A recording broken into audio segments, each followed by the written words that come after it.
as well needs to recognize that they are a product of modernity.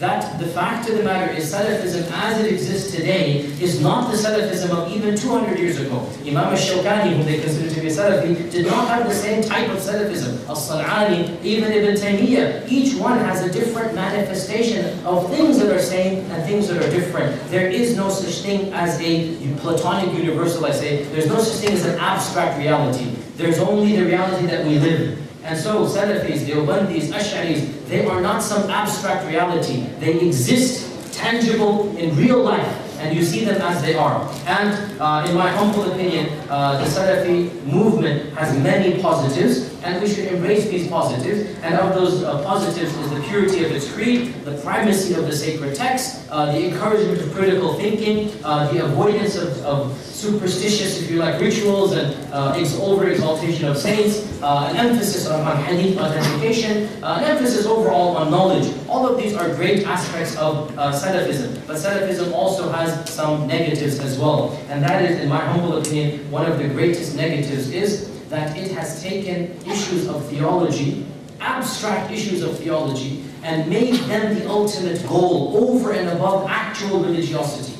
So it is more important for many Salafis to affirm Allah's attributes than it is to worship Allah through those attributes. It's more important to be tested about the creed, where is Allah and what does it mean when Allah has risen over the throne, than it is to actually have religiosity. And Salafis need to realize, and let me be very blunt here, that if Umar al-Khattaab رضي الله عنه was amongst us right now, and they gave him a quiz of Aqeedah, the fact of the matter is, that test that you put in front of him, he would fail it. Think about what I'm saying before you throw stones at me. You will ask Umar ibn al-Khattab, what are the categories of Tawheed? What do you think he's going to say? You will ask Umar ibn al-Khattab, what does it mean, Ar-Rahmanu ala al-Arsh istawa, explain in detail. You will ask Umar ibn al-Khattab about the realities and intricacies of abstract issues that they never thought about.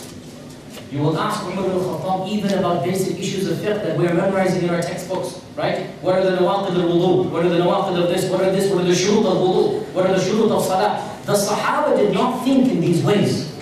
So the question that I'm asking is, who is the more Salafi? The Salafi or Umar ibn al-Khattab? Think about it. If even somebody as great and as austere as him would not be thinking along those lines. Why? Because again, this is the era of organic synthesis. The thought is just beginning. The seed has been planted.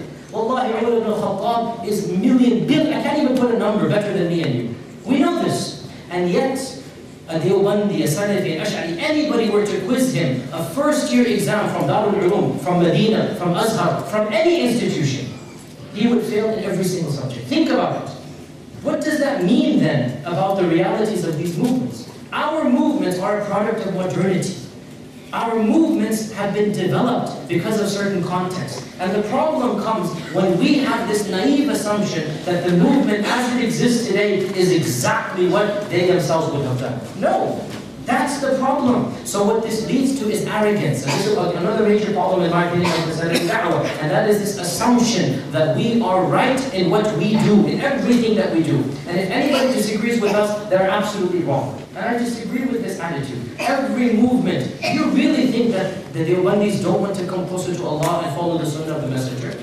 Do you really think that any movement that loves Allah and loves the Messenger has anything in their mind other than to come closer to Allah through the Sunnah of the Prophet ﷺ? This is the reality. Now, I'm not saying that all of these movements are equally correct. I'm saying every movement has its positives and its negatives, and the fact of the matter is that Islam is more than just theology. Another issue that I have with the Salafi movement is that in its rejection of extreme tasawwuf, they rejected realities that are spiritual in nature. Call it moderate tasawwuf, call it tazkiyat al-nafs, terms are irrelevant. The fact of the matter is, we should have muraqabatullah. The fact of the matter is, we should have mujahadat al-nafs. The fact of the matter is, we should have all of these terms that the Sufis love to talk about. These are Islamic concepts. These are concepts that the Prophet spoke about. And Salafis, in their rejection of extreme Sufism, ended up basically neglecting spirituality. And these are stereotypes that every one of us who is an activist in Islam, we realize and we know.